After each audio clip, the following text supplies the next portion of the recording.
Hello बच्चों, कैसे हो आप लोग? अच्छे होंगे बेटा। बेटा आज मैं आपको पढ़ाऊंगी मैथिली शरण गुप्त जी का चैप्टर है आपका यूपी बोर्ड 12th क्लास के लिए कैकई का अनुपात। ठीक है बेटा। तो इसका बेटा जो व्याख्या है, संपूर्ण व्याख्या मैं आपको पहले ही बता चुकी हूँ और आज मैं इसके अभ्यास प्रश्न आपको समझाऊंगी। तो जान लेते हैं हम कैकई का अनुपात के अभ्यास प्रश्न। तो देखते हैं बेटा हम क्या जानेंगे आज हम पढ़ेंगे मैथिली शरण गुप्त मैथिली मैथिली मैथिली शरण गुप्त जी। मैथिली शरण गुप्त का चैप्टर है आपका कैकेयी का अनुताप। ठीक है बेटा, कैकेयी का अनुताप। इसका अर्थ क्या हो गया? इसका अर्थ हो गया बेटा आपका कैकेयी का पश्चाताप। ठीक है बेटा। तो हम जानते हैं, हम जानेंगे इस चैप्टर के अभ्यास में। क्या पढ़ेंगे हम? अभ्यास प्रश्न। ठीक है बेटा, हम इसके अभ्यास प्रश्न जानेंगे। किस तरह से हमें इसके अभ्यास प्रश्न करने होंगे वो मैं आपको बताऊंगी। बाकी इसकी संपूर्ण व्याख्या मैं आपको पहले समझा चुकी हूँ, इसकी व्याख्या हम कैसे करें। तो देखते हैं बेटा, हम अपना क्वेश्चन देखेंगे। बेटा क्वेश्चन है आपका, दिए गए पद्यांशों पर आधारित प्रश्नों के उत्तर दीजिए। ठीक है, तो हम पहले पद्यांश को पढ़ेंगे और उसके बाद हम इसके क्वेश्चन करेंगे। ठीक है, तो क्या है पद्यांश हमारा, क्या है जान लेते हैं। हे भरतभद्र अब क्यों अभीप्सित अपना, हे भरतभद्र अब कहो अभीप्सित अपना, सब सजग हो गए भंग हुआ ज्यों सपना, हे आर्य रहा क्या भरत अभीप्सित अब भी, मिल गया अकंटक राज्य उसे जब तब भी, पाया तुमने तरु तले अरण्य बसेरा, रह गया अभीप्सित शेष तदपि क्या मेरा, कर तड़प तड़प कर तप्त तात ने त्यागा, क्या रहा अभीप्सित और तथापि अभागा, हाँ इसी आशय के हेतु जनन था मेरा, निज जननी ही के हाथ हनन था मेरा, अब कौन अभीप्सित और आर्य वह किसका, संसार नष्ट है भ्रष्ट हुआ घर जिसका, मुझसे मैंने ही आज स्वयं मुख फेरा, हे आर्य बता दो तुम्ही अभीप्सित मेरा, फिर अपने भाई को पकड़ हृदय पर खींचा, रोदन दल से सविनोद उन्हें फिर सींचा, उसके आशय की था मिलेगी किसको, जनकर जननी ही जान पाई जिसको। ठीक है बेटा, तो ये आपका है पद। अब हम इसे का खंड है, हे भरतभद्र से लेकर के जिसको। ठीक है, का खंड है हे भरतभद्र हे भरतभद्र से लेकर के बेटा हम कहाँ तक करेंगे? हे भरतभद्र से, और ये हमें करना होगा जिसको। ठीक है, जिसको। ठीक है बेटा, अब हमें ये क्वेश्चन करेंगे। तो हम पहला क्वेश्चन इसका देखते हैं। पहला क्वेश्चन है आपका, उपर्युक्त पद्यांश का संदर्भ लिखिए। ठीक है, पहला क्वेश्चन क्या हो जाता है? उपर्युक्त पद्यांश का संदर्भ लिखिए। तो हमें क्या करना होगा? इसका संदर्भ लिखना होगा। पहला क्वेश्चन आपका हो जाता है संदर्भ। ठीक है, तो इसका संदर्भ हम कैसे करेंगे जान लेते हैं। देखो, प्रस्तुत पद्यांश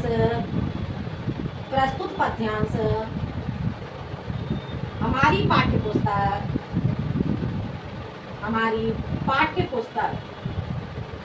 पुस्तक हिंदी के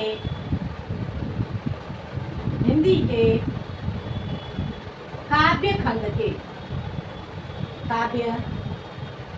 खंड के मैथिली शरण गुप्त कृत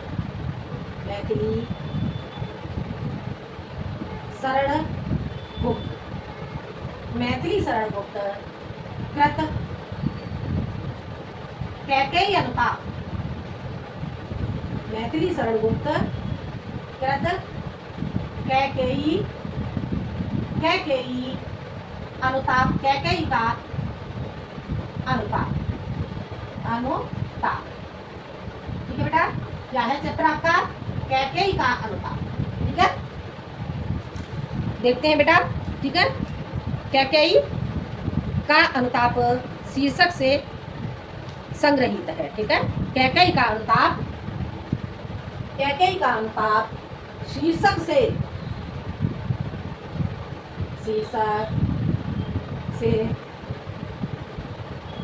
उद्धृत है,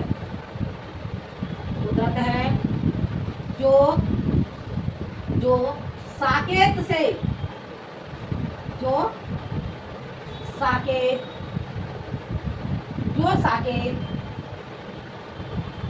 से संग्रहित है, संग्रहित है। आपको क्या करना होगा बेटा, संदर्भ लिखते हैं हम, तो संदर्भ में हम जो भी आपका जो लेखक का नाम होता है, कवि का नाम होता है, उसे हम डबल कोमा में बंद करेंगे या फिर अंडरलाइन करेंगे। ठीक है बेटा। तो और शीर्षक का नाम है, शीर्षक का नाम भी आपको इसी तरह से डबल कोमा में बंद करना। ठीक है। तो ये आपका पहला क्वेश्चन था। प्रस्तुत पद्यांश हमारी पाठ्य पुस्तक हिंदी के काव्य खंड के मैथिली शरणगुप्त कैकेयी का अनुताप शीर्षक से उद्धृत है, जो साकेत से संग्रहित है। आगे बेटा समझ में, ये पहला क्वेश्चन आपको समझ आ गया होगा। अब देखते हैं बेटा हम अगला क्वेश्चन। अगला क्वेश्चन क्या है, रामचंद्र जी ने भरत से पूछा कि तुम्हारी क्या इच्छा है, तो उन्होंने क्या कहा। रामचंद्र जी ने भरत से पूछा कि तुम्हारी क्या इच्छा है, तो उन्होंने क्या कहा। तो इसका आंसर हम देखेंगे। तो देखते हैं हम सेकंड क्वेश्चन क्या है। रामचंद्र जी ने भरत से पूछा कि तुम्हारी क्या इच्छा है, तो उन्होंने क्या कहा। रामचंद्र जी ने भरत से पूछा, रामचंद्र जी ने भरत से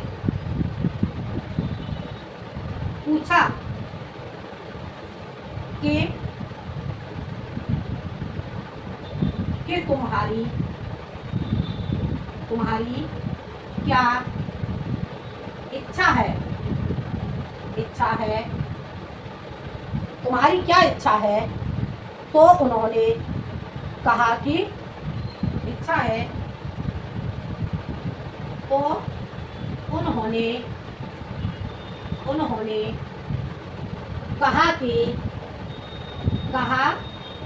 उन्होंने कहा कि इच्छा है, तो उन्होंने कहा कि जिस व्यक्ति का घर संसार ही नष्ट हो गया हो, तो उसकी अन्य क्या इच्छा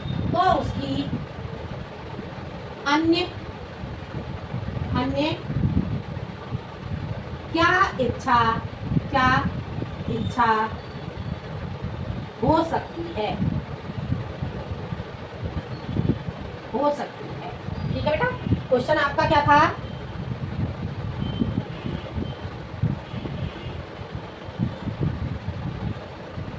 रामचंद्र जी ने भरत से पूछा कि तुम्हारी क्या इच्छा है, तो उन्होंने क्या कहा कि जिस व्यक्ति का, रामचंद्र जी ने भरत से पूछा कि तुम्हारी क्या इच्छा है, तो उन्होंने कहा कि जिस व्यक्ति का घर संसारी नष्ट हो गया हो, तो उसकी अन्य क्या इच्छा हो सकती है, या उसकी अन्य क्या इच्छा शेष हो सकती है। ठीक है। तो इस तरह से आपका बेटा ये क्वेश्चन हो जाता है। अब चलते हैं हम अगले क्वेश्चन की।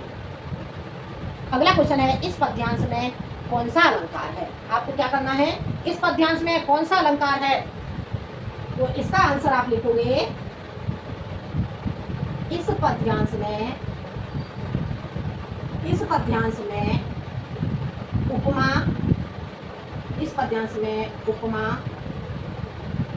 उपमा व अनुप्रास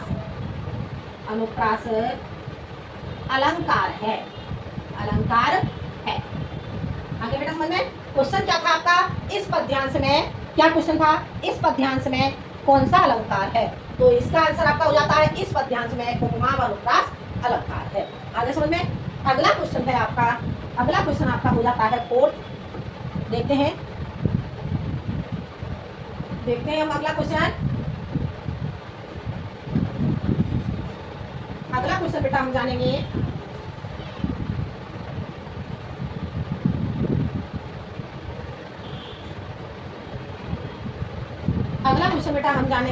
ठीक है। अगले क्वेश्चन को हम कैसे करेंगे, देखते हैं। अगला क्वेश्चन क्या पूछा गया। अगला क्वेश्चन, हे भरतभद्र अब कहो अविकसित अपना, यह कथन किसका है। हे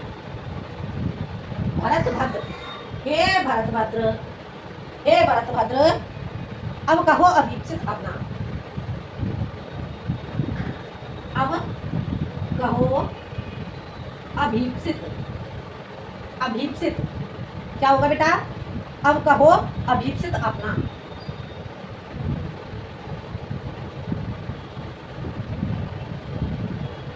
अभीप्सित अपना क्या पूछा? हे भरतभद्र अब कहो अभीप्सित अपना। ठीक है, अब कहो अभीप्सित अपना। यह कथन किसका है? हे भरतभद्र अब कहो अभीप्सित अपना। यह कथन श्री राम का है। आगे समझ में? क्वेश्चन था आपका, हे भरत कहो अभीप्सित अपना, यह कथन किसका है? तो हे भरत कहो अभीप्सित अपना, यह कथन श्री राम का है। ओके, ठीक है, समझ आ गया। अब हम चलते हैं अगला क्वेश्चन, रेखांकित अंश की व्याख्या कीजिए। क्या करना है हमें? रेखांकित अंश की व्याख्या। रेखांकित अंश की व्याख्या, रेखांकित अंश की व्याख्या करनी होगी बेटा। तो इसे हम कैसे करेंगे रेखांकित अंश की व्याख्या? तो जान लेते हैं बेटा। पहले हम देखेंगे कि हमारा रेखांकित कहाँ से कहाँ तक किया हुआ है। तो रेखांकित हमारा क्या हुआ है? उसके आशय की था मिलेगी किसको? जनकर जननी ही जान न पाई जिसको। अब इसका हम लिखेंगे,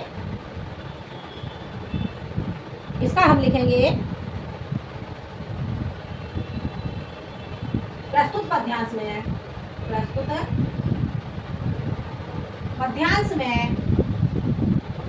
प्रस्तुत पद्यांश में गुप्त जी कहते हैं कि क्या कहते हैं? कहते हैं कि जिस उसके आशय की था मिलेगी किसको?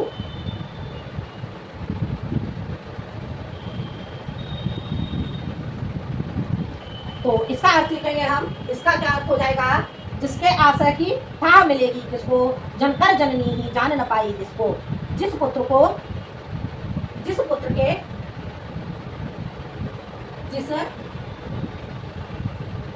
के इसमें पहले लिखेंगे राम जी कहते हैं कि, प्रस्तुत पद्यांश में गुप्त जी कहते हैं कि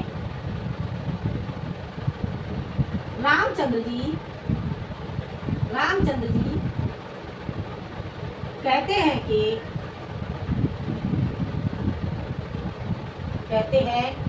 कि जिस पुत्र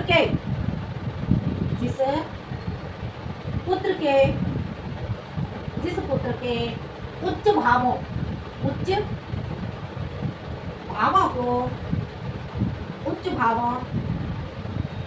को जिस पुत्र के उच्च भावों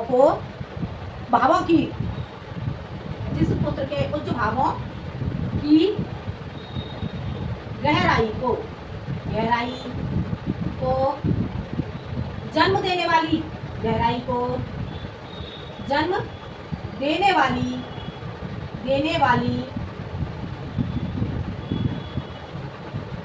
जन्म देने वाली माँ भी नहीं समझ सकी। माँ भी न समझ सकी। तो क्या कहते हैं? जनकर जननी में न समझ पाई जिसको। तो माँ भी न समझ सकी उसे अन्य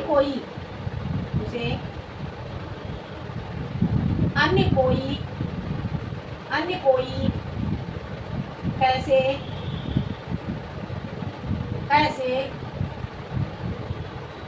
समझ सकता है।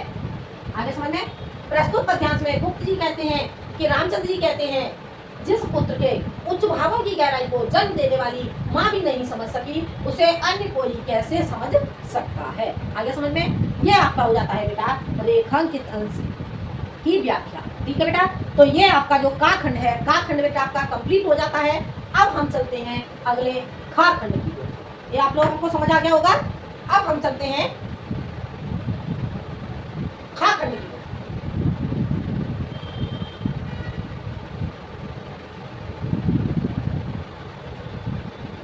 खाखंड देखेंगे बेटा, देखो हमारा होता है खाखंड, खा, ठीक है। खा में क्या कहते हैं, खा को जानेंगे बेटा। हाँ, खा में क्या कहा गया है देखते हैं हम पहले। देखो, दुर्बलता का ही चिन्ह विशेष शपथ है, दुर्बलता का ही चिन्ह विशेष शपथ है, पर अबला जिनके लिए कौन सा पथ है। यदि मैं उपसाई गई भरत से हूँ, तो पति समान ही स्वयं पुत्र भी खोऊं। ठहरो मत रोको मुझे कहूँ सो सुन लो, पाओ यदि उसमें सार उसे सब चुन लो। करके पहाड़ सा पाप मौन रह जाऊं, राई भर भी अनुताप न करने पाऊं। थी नक्षत्र ससे निशा ओस टपकाती, रोती थी नीरव सभा हृदय थपकाती। उलकासी रानी दिशा दीप्त कर दी थी, उलकासी रानी दिशा दीप्त कर दी थी। क्या कर सकती मरी मंथरा दासी, मेरा ही मन रह सका न निज विश्वासी। जल पंजर गत अब रहे अधीर अभागे, बेज्वलति भावु वे स्वयं तुझी में जागे। ठीक है, तो अब हम देखते हैं बेटे इसे कैसे करेंगे। खा खंड है दुर्बलता से लेकर के, और हम करेंगे जागे। ठीक है, दुर्बलता से लेकर जागे, दुर्बलता, दुर्बलता से लेकर के हम इसे लिखेंगे जागे। ठीक है बेटा, ये आपका हो जाता है दुर्बलता से जागे तक। अब बेटा हमें क्या करना है, अब हम इसके क्वेश्चन देखेंगे। पहला क्वेश्चन है आपका, प्रस्तुत पद्यांश के कवि एवं कविता का नाम लिखिए। तो ये क्वेश्चन आप बेटा कैसे करेंगे, प्रस्तुत पद्यांश के कवि का नाम। पहला क्वेश्चन है आपका, प्रस्तुत पद्यांश के कवि का नाम, कवि का नाम, प्रस्तुत पद्यांश के कवि का नाम। और किसमें लिखोगे आप, मैथिली, मैथिली शरण गुप्त। ठीक है बेटा, अगला है आपका प्रस्तुत पद्यांश के, अगला क्वेश्चन क्या पूछा गया है, कविता का नाम। तो इसे कैसे करेंगे, प्रस्तुत पद्यांश की कविता का नाम, कविता का नाम क्या लिखोगे इसमें, कैकेयी का अनुताप, अनुताप। ठीक है बेटा, क्या हो जाएगा, कैकेयी का अनुताप। ये क्वेश्चन आपको समझ आ गया होगा बेटा। अब हम चलते हैं सेकंड क्वेश्चन की ओर। सेकंड क्वेश्चन क्या है देखते हैं, दुर्बलता का ही चिन्ह विशेष शपथ है, इस पंक्ति का भाव स्पष्ट कीजिए। तो इसका आंसर हम कैसे लिखेंगे जान लेंगे। दुर्बलता का ही चिन्ह विशेष शपथ है, दुर्बलता का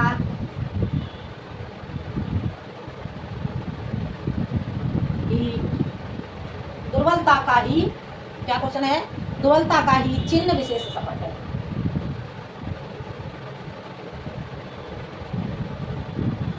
चिन्ह विशेष शपथ है, शपथ है। किसे, ठीक है, दुर्बलता का ही चिन्ह विशेष समस्त है, इस पंक्ति का भाव, इस पंक्ति का भाव, इस पंक्ति का भाव। ठीक है, इसे कैसे करेंगे, प्रायः लोग, प्रायः लोग अपनी बात को, प्रायः लोग अपनी बात को, बात को सिद्ध करने के लिए, बात को सिद्ध करने के लिए, करने के लिए, करने के लिए शपथ, शपथ लेते हैं, लेते हैं, यह प्रवृत्ति लेते हैं, यह प्रवृत्ति शपथ खाने वालों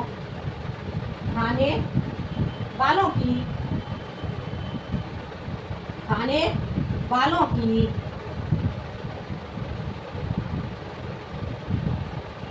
दुर्बलता को स्पष्ट करती है। ठीक है, आगे समझ में। दुर्बलता का ही चिन्ह विशेष शपथ है इस पंक्ति का भाव। तो क्या हो जाता है इस पंक्ति का भाव? प्राय लोग अपनी बात को सिद्ध करने के लिए शपथ लेते हैं, यह प्रवृत्ति शपथ खाने वालों के लिए दुर्बलता को स्पष्ट करती है। आगे समझ में, इसका अर्थ आपको समझ में आ गया होगा। अब अगला क्वेश्चन है, इस पद्यांश में किस भाव को व्यक्त किया गया है? इस पद्यांश में किस भाव को व्यक्त किया गया है? तो इसका आंसर लिखेंगे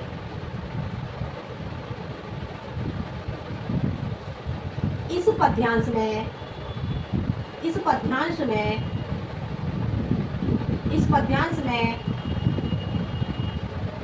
कैकेयी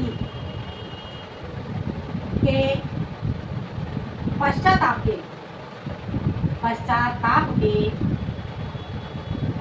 भाव को कवि ने अपूर्व ढंग से व्यक्त किया है।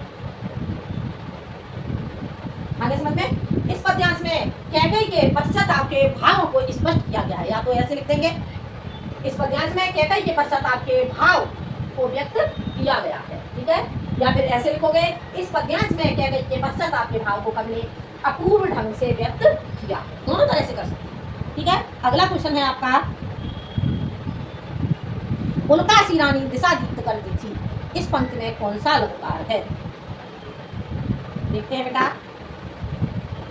अगला क्वेश्चन,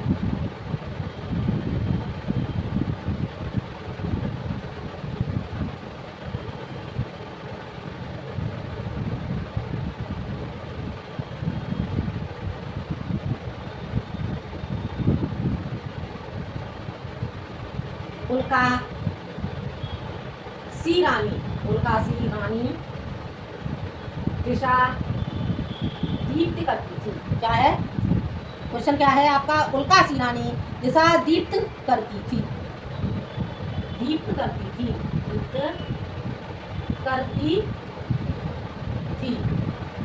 ठीक है, उल्कासी रानी दिशा दीप्त करती थी। क्वेश्चन क्या हो जाएगा? उल्कासी रानी दिशा दीप्त करती थी, इस पंक्ति में कौन सा अलंकार है? दिशा दीप्त करती थी, इस पंक्ति में उपमा अलंकार है। आगे समझ में, उल्कासी रानी दिशा दीप्त करती थी, इस पंक्ति में उपमा अलंकार है। अगला क्वेश्चन है आपका, रेखांकित अंश की व्याख्या कीजिए। रेखांकित अंश की व्याख्या, रेखांकित अंश की व्याख्या, रेखांकित अंश की व्याख्या। ठीक है, तो इसे करेंगे प्रस्तुत पद्यांश में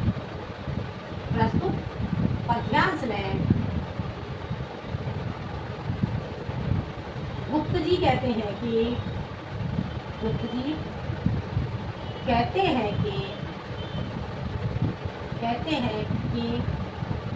क्या कहते हैं? अब देखते हैं हमारा रेखांकित कहाँ से किया गया है। रेखांकित किया गया है हमारा, दुर्बलता का ही चिन्ह विशेष शपथ है, पर अबला जन के लिए कौन सा पथ है? अद में उकसाई गई भरत से हो, तो पति समान ही स्वयं पुत्र भी हो। ठीक है, तो क्या कहते हैं? तो प्रस्तुत पद्यांश में गुप्त जी कहते हैं कि कैकेयी कहती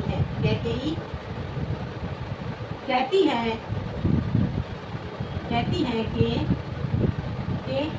शपथ लेना दुर्बलता का ही चिन्ह विशेष शपथ है। कहती हैं कि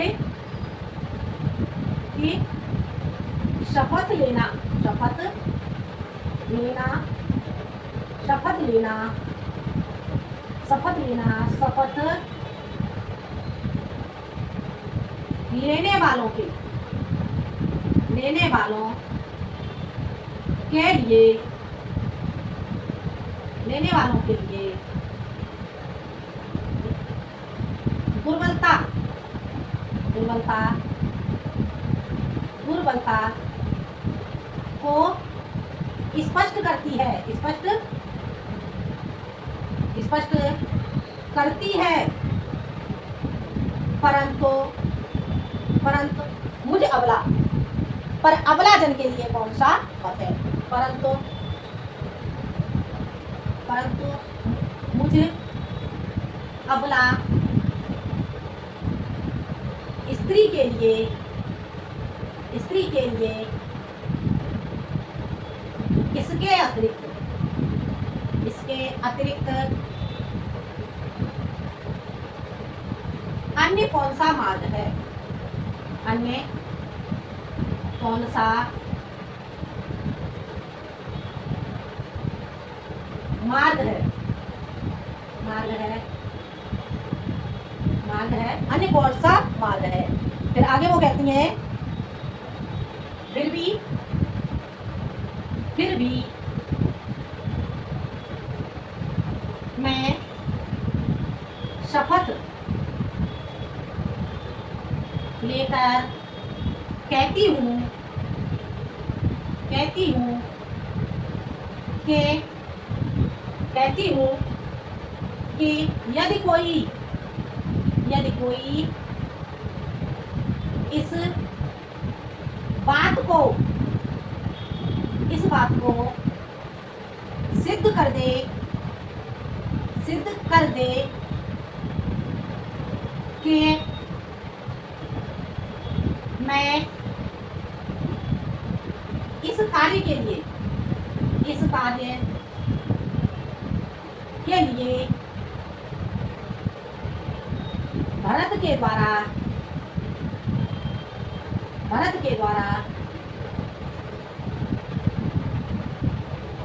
उकसाई गई हूँ, उकसाई गई हूँ, तो जिस प्रकार, तो जिस प्रकार मैंने अपने पति को खो दिया है, पति को खो दिया है, खो दिया है, उसी प्रकार, उसी प्रकार अपने पुत्र को भी, पुत्र को भी खो दूं, खो। आगे समझ में? प्रस्तुत पद्यांश में गुप्त जी कहते हैं कि केकई कहती है कि शपथ लेना, कि शपथ लेना, शपथ लेने वालों के लिए दुर्बलता को स्पष्ट करती है, परंतु मुझ अबला स्त्री के लिए इसके अतिरिक्त को अन्य कौन सा मार्ग है? फिर भी मैं शपथ लेकर कहती हूँ कि यदि कोई इस बात को सिद्ध कर दे कि मैं इस कार्य के लिए भरत के द्वारा उकसाई गई हूँ, तो जिस प्रकार मैंने अपने पति को खो दिया है, अर्थात मेरे पति दशरथ की मृत्यु हो गई है, उसी प्रकार मैं अपने पुत्र को भी खो दूँ। आगे समझ में? इस तरह से आपका ये हो जाता है रेखांकित अंश की व्याख्या। ये आपको समझ आ गया होगा बेटा। अब हम चलते हैं अगले, आगे गाखंड, ठीक है? अब हम जानेंगे बेटा गाखंड को।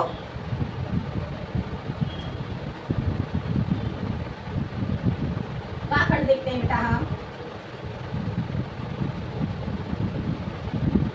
गाखंड में क्या कहा गया है जान लेते हैं। देखो, कहते आए हैं यही, यही अभी नर देही, कहते आए हैं, आए थे यही अभी नर देही, माता न को माता, पुत्र को पुत्र भले ही हो ही, अब कहे सभी यह हाय विरोध विधाता, है पुत्र पुत्र ही रहे कुमाता माता, बस यही इसका बाह्य मात्र ही देखा, बस मैंने इसका बाह्य मात्र ही देखा परमार्थ न देखा पूर्ण स्वार्थ ही साधा इस कारण ही तो हाय आज यह बाधा युग युग तक चलती रहे कठोर कहानी रघुकुल में थी एक अभागिन रानी जिस निज जन्म से जिस निज जन्म में सुने जीव यह मेरा बेकार उसे था महास्वार्थ में घेरा। इस प्रकार से पद हो जाता है आपका गाखंड कहते से लेकर के और आप लगाओगे यहाँ पर घेरा। ठीक है, कहते से लेकर के कैसे करोगे, कहते और कहते से लेकर के लगाओगे आप घेरा। घेरा आगे समझ में। अब हम देखते हैं इसका पहला क्वेश्चन। ठीक है, क्वेश्चन क्या है, उपर्युक्त पद्यांश का संदर्भ लिखिए। यह क्वेश्चन बेटा मैं आपको समझा चुकी हूँ काखंड में, तो आप लोग इसे नोट कर लेंगे। अगला क्वेश्चन है इस पद्यांश में कौन सा अलंकार है। ठीक है, तो सेकंड क्वेश्चन है इस पद्यांश में अनुप्रास व वीप्सा अलंकार है। वीप्सा अलंकार है। आगे समझ बेटा, पहला क्वेश्चन आप लोग कर लेंगे क्योंकि पहला क्वेश्चन मैं आपको पहले समझा चुकी हूँ और दूसरे क्वेश्चन का आपका आंसर हो जाता है इस पद्यांश में अनुप्रास व वीप्सा अलंकार है। आगे समझ में। अगला क्वेश्चन है आपका रेखांकित अंश की व्याख्या कीजिए। रेखांकित अंश की व्याख्या करेंगे तो इसे हम कैसे करेंगे जान लेते हैं बेटा। रेखांकित अंश की व्याख्या करेंगे तो इसमें बेटा आपका रेखांकित कहाँ से कहाँ तक किया गया है। कहते आए थे यही अभी नर देही माता न को माता पुत्र तो पुत्र बनेगी। तो रेखांकित अंश की व्याख्या। ठीक है, प्रस्तुत पद्यांश में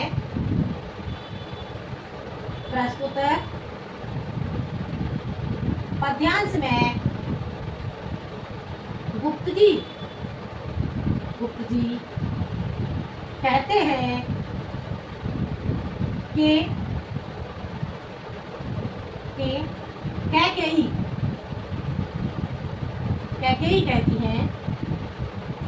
कहती हैं कि क्या कहती हैं, कहते आए थे यही अभिनरदेही अब तक मनुष्य के अब तक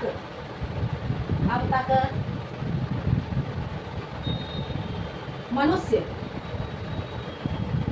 यही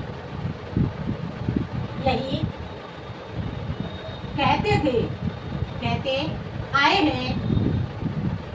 हैं कि पुत्र आए हैं कि माता कुमाता नहीं हो सकती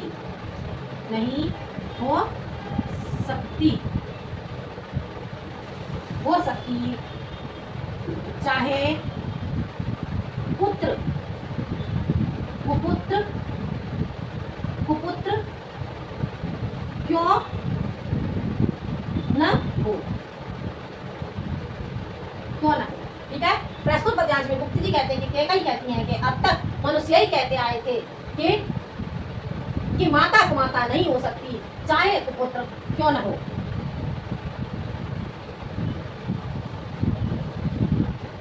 आगे समझ में। और ये इतना आपको समझ आ गया होगा बेटा। ठीक है, अब आगे आपका रेखांकित अंश किया गया है परमार्थ न देखा पूर्ण स्वार्थ ही साधा इस कारण ही तो हाय आज यह बाधा। अब इसमें क्या कहेंगे, इसका अर्थ हम कैसे करेंगे इसे आप नोट कर लेंगे। तो इसमें आगे लिखेंगे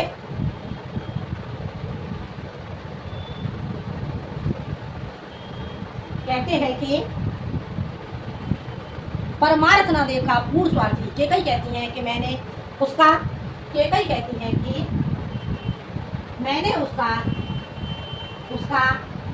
किसका भरत का। ठीक है, मैंने उसका परोपकार नहीं देखा परोपकार नहीं देखा और पूर्ण स्वार्थी से साधा परंतु मैंने तो पूर्ण रूप से उसका स्वार्थ ही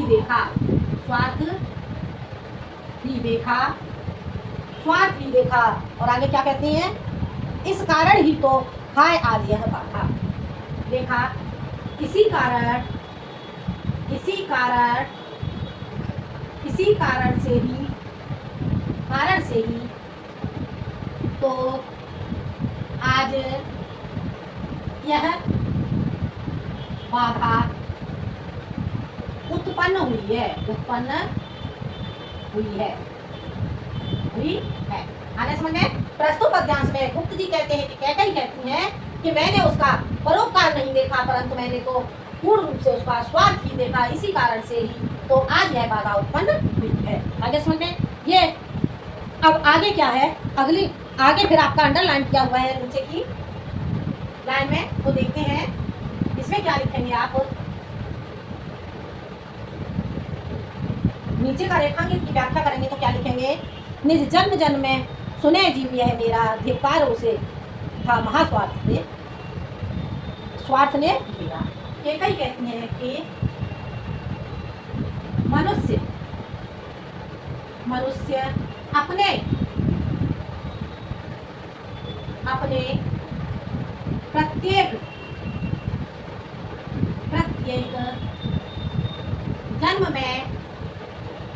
प्रत्येक जन्म में निज जन्म में सुने जीवे, प्रत्येक जन्म में यही सुनेगा कि रघुकुल में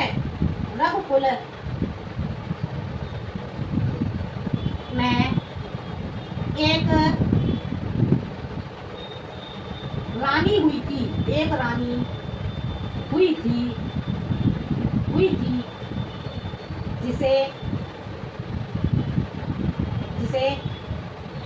थी जिसे क्या है, क्या धिक्कार उसे था महास्वार्थ ने, हुई थी जिसे धिक्कार है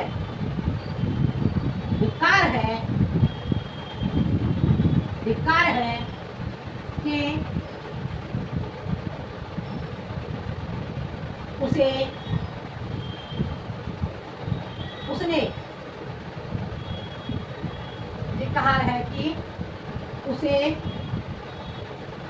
अत्यधिक रूप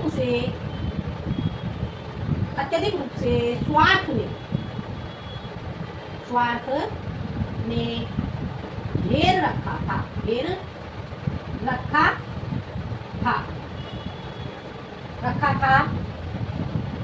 इसी कारण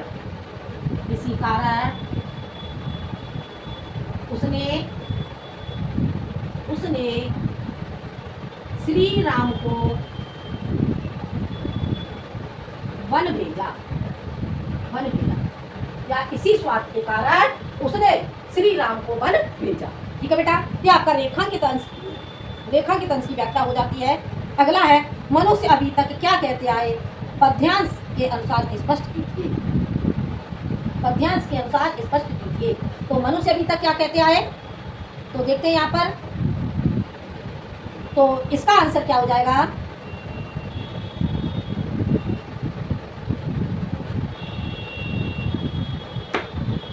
देखते हैं बेटा हम अगला क्वेश्चन।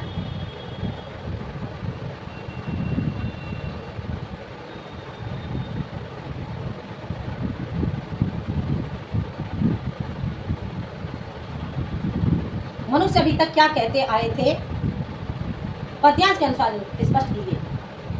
तो इसका आंसर लिखेंगे बेटा, कौन सा क्वेश्चन है, 4। मनुष्य अभी तक कहते आए थे, क्या कहते आए थे, कहते आए थे कि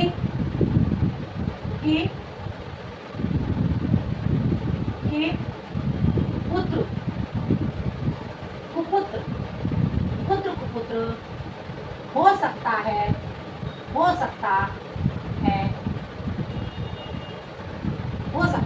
परंतु माता कुमाता नहीं हो सकती, नहीं हो सकती। आगे समझ में? क्या कहते आए थे?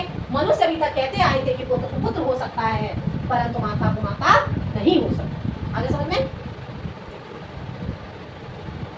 अगला क्वेश्चन है, नरदेही तथा गात्र शरीर शब्द के का अर्थ लिखिए। नरदेही तथा गात्र शब्द के अर्थ लिखिए। अगला क्वेश्चन, नरदेही, नरदेही का अर्थ क्या हो जाएगा? नरदेही का अर्थ हो जाएगा बेटा मनुष्य का शरीर, मनुष्य का शरीर। ठीक है बेटा। और आपका है गात्र, गात्र का आपका अर्थ हो जाएगा बेटा, गात्र कहते हैं शरीर को, शरीर। ठीक है बेटा। ये था आपका बेटा कैकई अनुताप के मैंने का खा गा ये 3 खंड आपको बताए। बाकी बेटा आपकी वीडियो बहुत लंबी हो जाती है तो बच्चों को प्रॉब्लम होती है समझने के लिए। ठीक है, तो बाकी का है, बाकी के अभ्यास प्रश्न मैं आपको बताऊंगी अगले वीडियो में। आज के लिए इतना ही, मिलते हैं बेटा हम अगले वीडियो में आगे के अभ्यास प्रश्न के साथ। बेटा वीडियो पसंद आए तो लाइक करें, शेयर करें और सब्सक्राइब करें। आज के लिए इतना ही, धन्यवाद।